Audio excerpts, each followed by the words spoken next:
Can't ask for better out-of-the-box thinking than a question from a 5-year-old. They don't ask the darndest things, they ask the best things.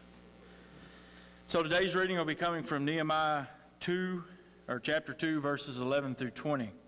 Give you a few seconds to turn there. Isn't it wonderful to be here today?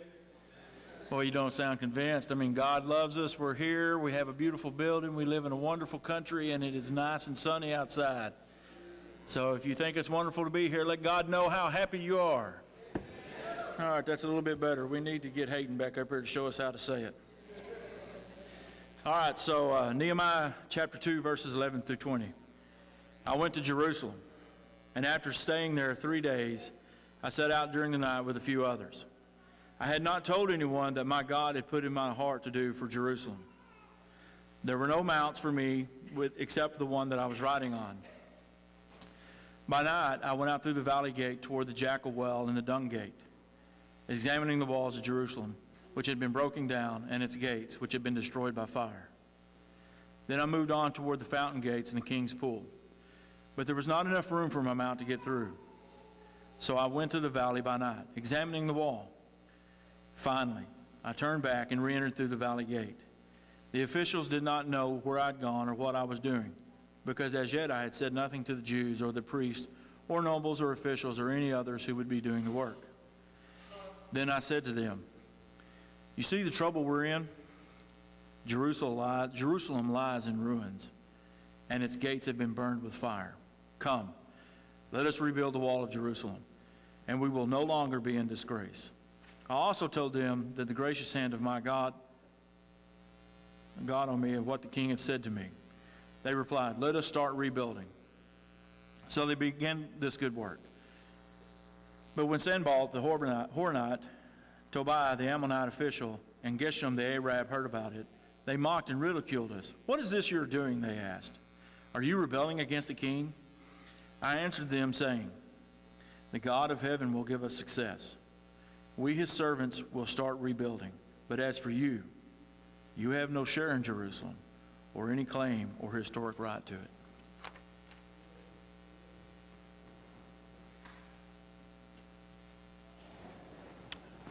All right, good morning, everybody. We on? The microphone? We're good? All right. You know, I give my children spare change quite a bit. I'm telling you now, I don't think the people in our neighborhood would be real happy if there was a cow rampaging through the streets of Conshohocken. So let's not go that road. However, I think it's great news that we did that. That's awesome. I want to echo Mark's thoughts. It's great to have Dan and Shalisha here. And if I'm not mistaken, is it your birthday tomorrow? All right, well, happy early birthday. Great to have you. There's a story about a company that wanted to make a change, so they hired a new CEO. And the CEO was brought in kind of to be a little bit of a tough guy and get rid of all the slackers who worked at this place. So his first day that he was there, he was touring the building, and he went into a room where a bunch of the employees were. And he saw someone kind of slacking off, leaning against the wall, kind of not interested, looking at his cell phone. And the CEO said, "All right, this is my chance to really show them that I mean business." So he goes up to this guy and says, "Son, how much money do you make a week?" Guy says, "I don't know, about $200.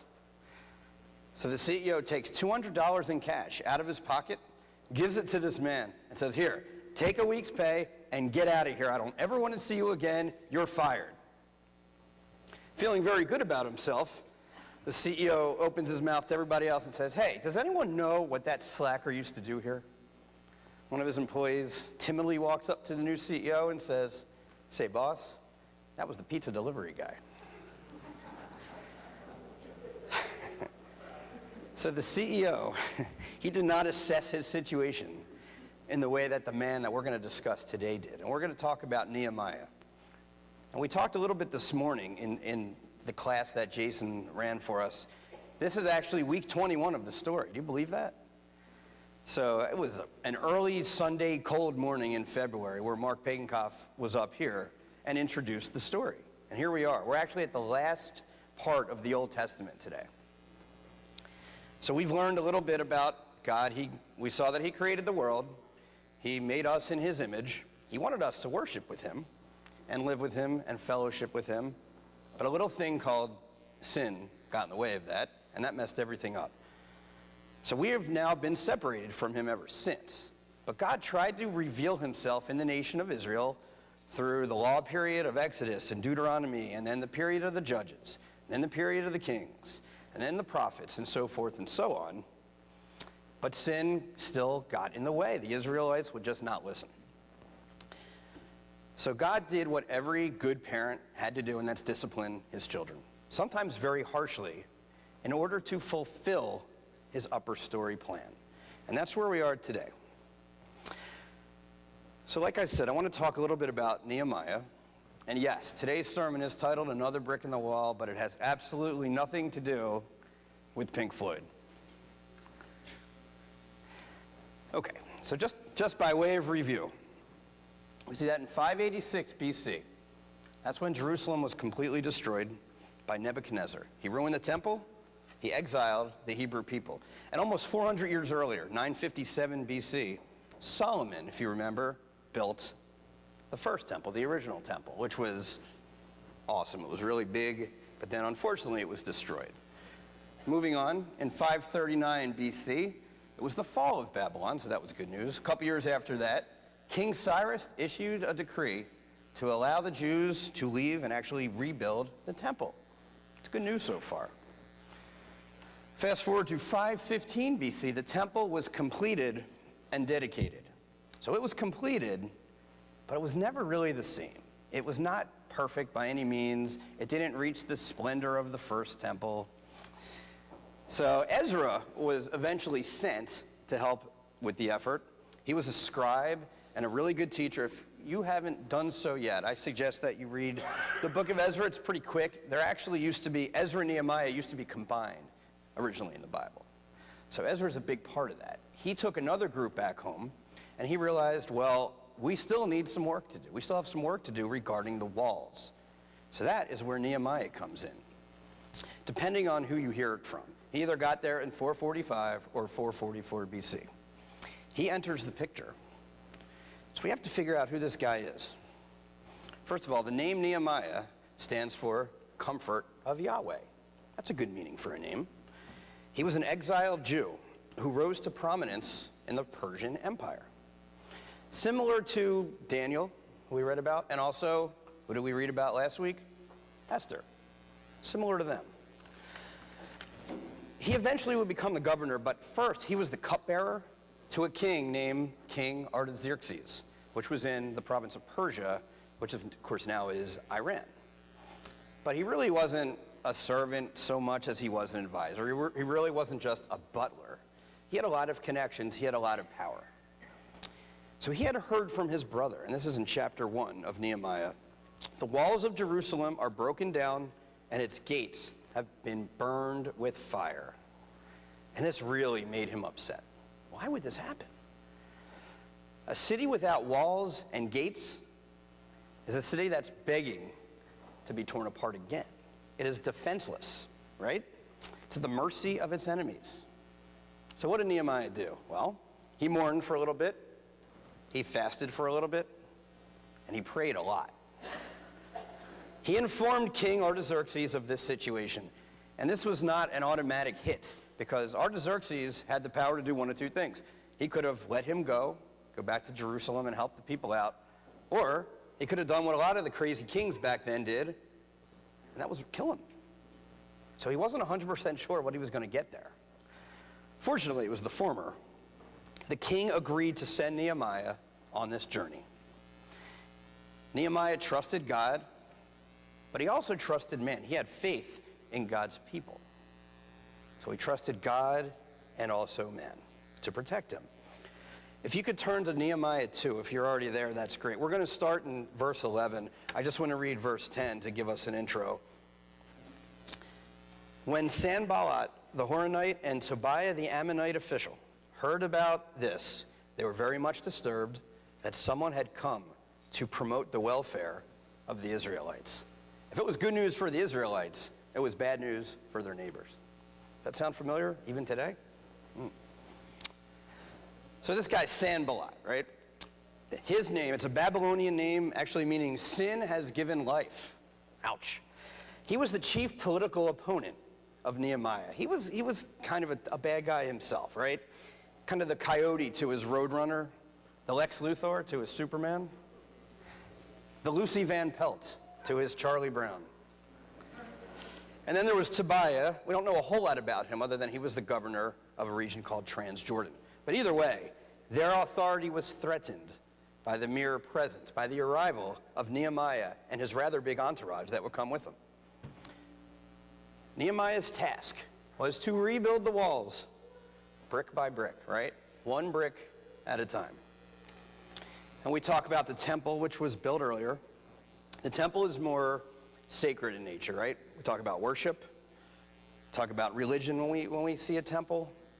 But when we talk about walls, it's more secular in nature, right? Kind of serves as literal protection from the outside.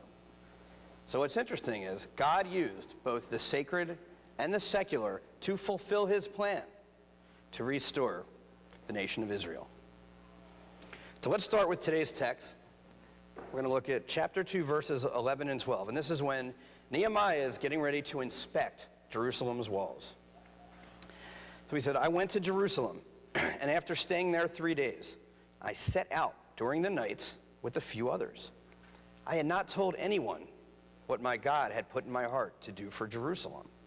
There were no mounts with me, except the one I was riding on. It's interesting. We hear that he was being sent on this journey, and then he arrived, but what happened in between?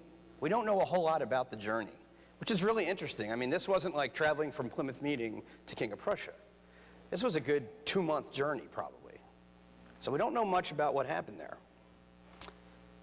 What I think is also great about this, he didn't go in right away and start taking care of business like a lot of us would.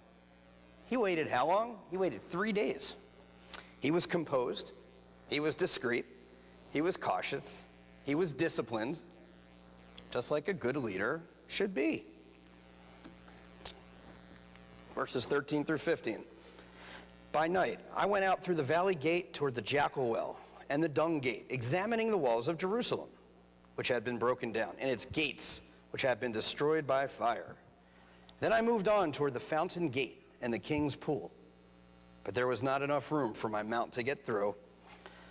So I went up to the valley by night, examining the wall. Finally, I turned back and re-entered through the valley gate. All right, we'll stop there. So Nehemiah firmly assessed the situation. He did not just rush into his situation. He addressed it, and he assessed it first. He gathered the facts. How often do we see the news today when reporters report the news without getting all the facts first? Right? They're interested in being the first one to report the story without necessarily being accurate. Nehemiah was not interested in that. He wanted to get the facts straight, and he did.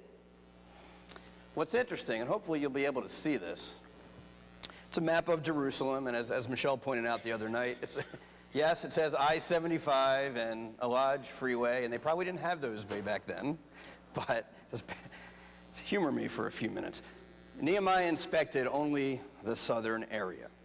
Why? Because as it says up there, Jerusalem was usually attacked from the north because it was most vulnerable there. If you look, there are a lot of gates up there. The walls were most likely completely destroyed in that part of the city. So I'm going to try to do something that's not easy to do, and that's get inside someone's head. I want to try to get inside Nehemiah's head for a moment. Remember, he was very comfortable where he was. This is not a joyride for him. Yes, he was the cupbearer, but he lived a very comfortable life. He had a lot of connections, and he lived in a place called Susa, S-U-S-A, and it happened to be the most prominent and beautiful city of its time. So maybe he's thinking, man, I left home for this. Do I really need this headache? How many times does God call us to do something, and we think, no, I don't think so. I really don't think this is the right idea. Like, we know more than God, right? Yeah, I'm guilty of that. I think we all are. What was he thinking? What was he feeling as he first entered Jerusalem? This is a place that he used to know. Must have been just a crazy feast of the senses, right? Perhaps like this woman right here. This picture was taken August 31st, 2005, in a town called Long Beach, Mississippi, not too far from Biloxi. And if that date rings a bell, it should, because 2 days prior to this was Hurricane Katrina. Now, Louisiana obviously got hit really hard. So did parts of Mississippi. This used to be this woman's neighborhood. I guess it still is, but I mean, it's almost apples and oranges to compare something that happened in the 21st century to Nehemiah's time. But maybe it's not. Because remember, Nehemiah is doing all this inspecting at night, and he must have been so confused about what he was seeing and saying, this is not the Jerusalem that I remember. I mean, can you imagine your neighborhood right now? As you left it this morning, it's probably intact. Everything's probably normal. But for whatever reason, if there was a horrible earthquake or tornado right now, and you got home later today, can you imagine it looking like something like that? It only makes sense if you've actually been through it. On May 20th, 2013, in Moore, Oklahoma, there was a devastating tornado. 24 people died, 377 injuries, approximately $2 billion in damages. I wonder what the aftermath was there. I read an article. I just typed up a little blurb of it. And here's what the writer had to say. And this was from Tuesday, the next day. I quote, "Sun was hard to come by in Moore, Oklahoma. The sky still looked menacing, dark, and foggy. Mist turned to rain. Lightning struck. From the air, this suburb outside Oklahoma City looked like flattened cardboard. On the ground, homes were messes of splinters. Cars, thrown like toys, sat in ridiculous places. Hunks of steel hung in trees, the trees that were left. Most were shaved down to gnarly apocalyptic wishbones. When people were allowed back on their street, if emergency crews gave them the green light, well, that's when the real trauma set in for the family. It's bizarre and disorienting when every landmark and sign your eye knows is suddenly gone, and there's miles of nothing in its place. It's funny when you can't tell your own stuff when you get back and look at it like this," Mac James said, standing in the rubble that used to be his house. At this time, Moore still had no power. Water was out. Volunteers were handing out bottles. The twister was gone, but the danger was oh so real. So what does this have to do with Nehemiah? Well, like these people who have been through something like this, Nehemiah had to move forward despite his circumstances, right? Literally and figuratively, he had to move forward. He had to move forward in order to rebuild something. When we move forward, there's some good news and there's some bad news. The bad news is we leave a lot of our stuff behind. The good news is we leave a lot of our stuff behind. So it's the same thing. If you trade in your old car for a new one, you're not driving away with both. You have to exchange the old person for the new. And I think this was what Nehemiah was thinking. Another crazy thing about this situation is, at least to me, it seems like the people of Jerusalem were getting used to their situation. Like, well, okay, it's a mess here, but it's our mess, right? It's like the devil you know is better than the devil that you don't. So while they were interested in complacency, Nehemiah was more interested in improvement. Verses 16 through 18. "The officials did not know where I had gone or what I was doing, because as yet I had said nothing to the Jews or the priests or nobles or officials or any others who would be doing the work. Then I said to them, 'You see the trouble we are in. Jerusalem lies in ruins, and its gates have been burned with fire. Come, let us rebuild the wall of Jerusalem, and we will no longer be in disgrace.' I also told them about the gracious hand of my God on me and what the king had said to me. They replied, 'Let us start rebuilding.' So they began this good work." Nehemiah was not interested in being self-centered here. He was not interested in being the spotlight. He had tunnel vision. He wanted to do what God had asked him to do. What's interesting is he kept this a secret until he knew his exact plans. Every fact he knew. Every T was crossed, every I was dotted. He also anticipated some objections that were going to come. So he was more than prepared for this. Again, not too long before this, the city was destroyed. But the conditions of the walls, they were still awful. The conditions of the gates, still awful. The leaders, the citizens, the people that lived there, they accepted the fact that their city was in ruins. Would you accept that? And what's interesting, again, is it took an outsider, this Nehemiah guy, right? It took an outsider, a new pair of eyes, a fresh perspective to assess the situation and rally the troops. I'm going to give you a quote by a guy named Derek Kidner, and listen carefully. He says, "Sometimes it takes a stranger to see sharply what has been softened by familiarity. Sometimes it takes a stranger to see sharply what has been softened by familiarity." There's a great song by a Christian artist named Brandon Heath. It's called "Give Me Your Eyes." I don't know if you're familiar with it. It's a great song. The lyrics are wonderful. I was going to put them up here, but for time reasons I did not. I suggest you go either YouTube it or put it on Grooveshark or whatever. It's a really good song talking about having the eyes of God, having a fresh perspective. Very interesting. Back to Nehemiah, though. His message was simple and direct.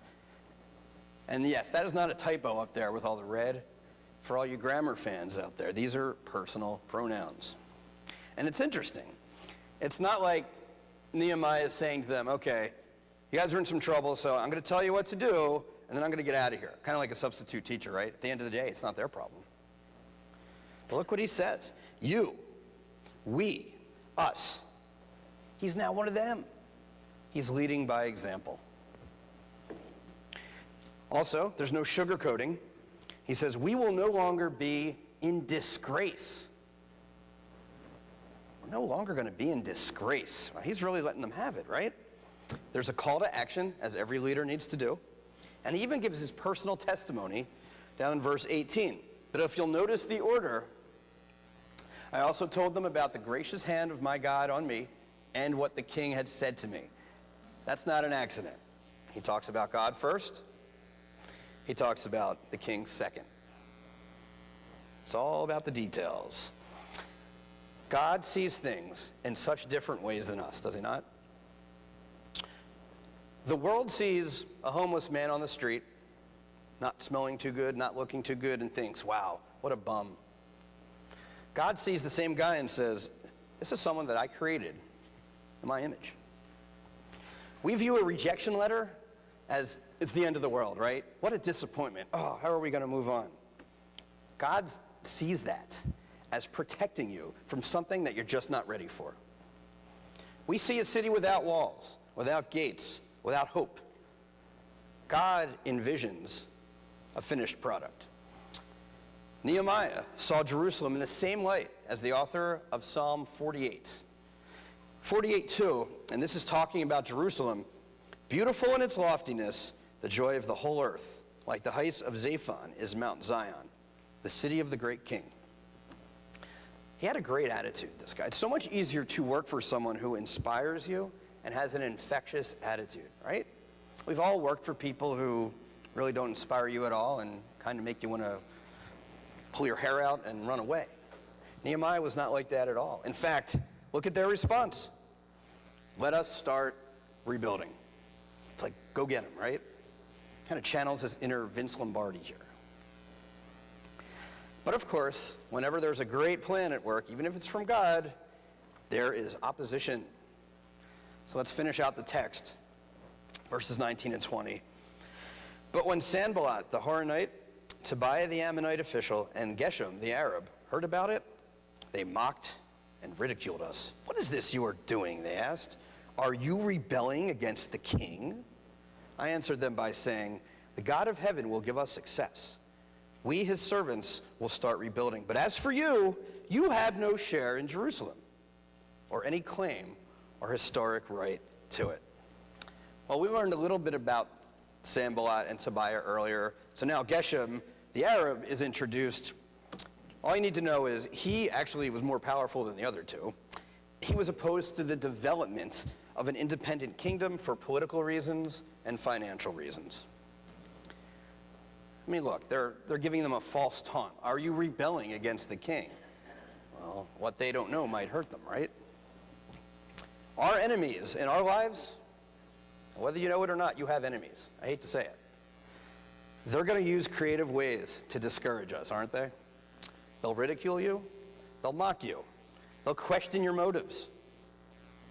And they will always criticize. We're going to be the way I say it is, if I'm being criticized a lot for what I'm doing, then I know I'm doing something right. There's an anonymous quote about criticism. It says, if one man calls you a donkey, pay him no mind. If two men call you a donkey, look for hoof prints. If three call you a donkey, get a saddle.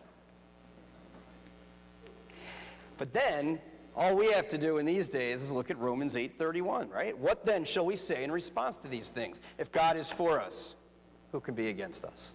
I'd rather have God on my team and the rest of the world against me than the other way around. The odds are in your favor that way. But look at his response. He pulls out his trump card, doesn't he? But it's not the card that you think it is. It's not like he's saying, I've got the king on my side, so there. No. He says, the mandate I have is from God. Yes, I have a mandate from the king, but the one from God is a lot more important. It's like they're saying, our God is better than yours. What are you going to do about it?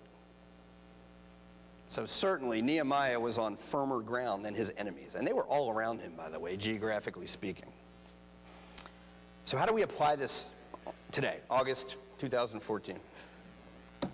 For one thing, whenever you enter a situation, or whenever you're going to enter a conversation, or whenever you're going to go to work, or wherever, one thing I want you to ask yourselves, what can I do to make this situation better? There's a lot of things we can do to affect a person, a situation, a society, but so many of them are negative. What can we do to make the situation better? How do we bring in some people? Well, we saw the magic of a VBS week. That's right. It was great. Like Nehemiah, Dawn assessed our situation. And we need to do the same thing. But we need to be realistic about it. We need to deal with the facts. We need to see what our challenges are, right? In a 12-step program, step 4 says, we made a searching and fearless moral inventory of ourselves. I mean, do we have the courage to do that? Can you get a piece of paper and a pen and write down things that you really need to work on as a person, or what we need to work on as a church? It's not easy to do that. Nobody likes to look in the mirror, right? Nehemiah trusted the promises of God. We need to do the same. On Wednesday night, we've been talking about Paul. In his letter to the Philippians, he told them not to have confidence in the flesh, but to have confidence in our God. And we need to do the same. Because it's not who we are that matters. It's whose we are. Ask Abraham about God's promises too. When he was Abram, God said to him, go from your country, your people, and your father's household to the land I will show you. This is Genesis 12. I will make you into a great nation, and I will bless you. I will make your name great, and you will be a blessing. I will bless those who bless you, and whoever curses you, I will curse. And all peoples on earth will be blessed through you. And a few chapters later, it said, Abraham believed the Lord, and he credited it to him as righteousness. Well, hallelujah to that. Nehemiah was a visionary. He didn't see things that were. He saw things that could be. It's an important part of leadership too. So what are some of the lessons from this particular book? So from Nehemiah, we learn that opportunity comes in God's time and not our own. We need to prepare our minds and our hearts so that we are ready when God's time does arrive. And 3, be prepared to take on the problems, doubt, and adversity that will come our way, both from the outside and from within. I could stop here, but there's one thing we left out. I'll ask you this. Who encountered more problems, doubt, and adversity than Jesus Christ? You didn't think I was going to get through a whole sermon without mentioning him, right? I hope not. Because let me tell you, no matter who we hire to get up here, if he doesn't mention the gospel, if he doesn't mention Christ at least once in a sermon, you're getting cheated out of 45 minutes. I'm not doing my job up here today if I don't mention Jesus Christ and the gospel, because that is the main building block with which we are working. The gospel is the power of God for salvation to everyone who believes. But it's been called a scandalous and unbelievable message to a fallen world. Paul wrote in Romans 1:16, I am not ashamed of the gospel, which is really interesting. We can say we're not ashamed of the gospel because we're here. In Paul's day, remember, he grew up a Pharisee. This was complete blasphemy with his contemporaries, right? God and man. How did Christ come to the earth and be both God and man? Well, to the Jew, this didn't make any sense, right? How could a Messiah come from Nazareth? I mean, after all, he was just a carpenter. He just built stuff. So that doesn't make sense for them. And to the Greek, well, if he's truly the Messiah, how could he be God in the flesh? God's not in the flesh. Well, that doesn't make any sense. And guess what? 2,000 years later, the very same gospel is no less offensive than it was then. It spits in the face of some of our favorite isms: relativism, pluralism, and humanism. What I mean by relativism is it's a set of beliefs that basically say there's an absolute certainty that there are no absolutes. And we don't think that way as Christians. And pluralism is even worse. It's saying there is more than one truth. Everything is right. Nothing is wrong. We're all correct all the time. Every religion is correct. Well, no. Because if everything is right, then what's really true? This distorts the meaning of truth. Big time. And we know, and I'm proud to say, that our faith is radical. It's radical in its exclusiveness. And I don't think any other faith can say that. Humanism is basically a belief system, and I think Jason said this in his thoughts. We are the center of the universe. We don't need to rely on God. I mean, he needs to rely on us. Look what we can do. There's so much more of us than him. Our culture does not need God to get by. Not at all. So says the humanists. Author Paul Washer puts it this way, and I quote, "The gospel is a scandal to fallen man because it exposes his delusions about himself and convicts him of his fallen state and his guilt. This is the essential first work of the gospel, and this is why the world so loathes true gospel preaching. It ruins man's party, rains on his parade, exposes his make-believe, and points out that the emperor has no clothes." It is not your job to water down the gospel. It is not your job to conform the word of Christ to what man wants to hear. That's not why we're here. It is radical, it's scandalous, it's offensive, it's exclusive, but it's the best set of news that you'll ever hear. With that in mind, there may be some of you who have effectively built a wall between yourself and God. Now, what can you do to rebuild your relationship with him? Or maybe there are some people here, and I know there are some visitors, who don't have a relationship with God at all. You know that miracles really do happen when we change our relationship with Christ. He can break the cycle of sin. But he's not going to do it on his own. You need to be willing. There was a preacher in the 19th century named D.L. Moody. I'm sure most of you have heard of him. He did not extend an invitation one of the times that he preached. He said something to the effect of, well, go home, think about what we said, and when you come back next Sunday, if you want to get right with Christ, we'll take care of it then. Well, guess what? There was no next Sunday, because later that night was the Great Chicago Fire, and it burned a lot of the town, and it went into the next day as well. The entire church burned down. And I don't know who perished from that fire, but D.L. Moody did not see most of those people ever again. So a lot of them could have been lost souls for all he knows. He never went through an entire sermon without extending an invitation again. And I think we need to start doing that here as well. So why wait?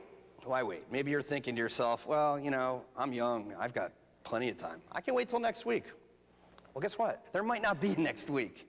You might not have it tomorrow. You might not even have it tonight. And I'm not trying to be an alarmist. I'm just being real here. The world can wait. Our salvation cannot. Remember, God can do all things. And if we can help you rebuild your life in any way possible, please come up to me or one of the men or women here, and we are happy to help you take that next step. Right now, we're going to stand and sing.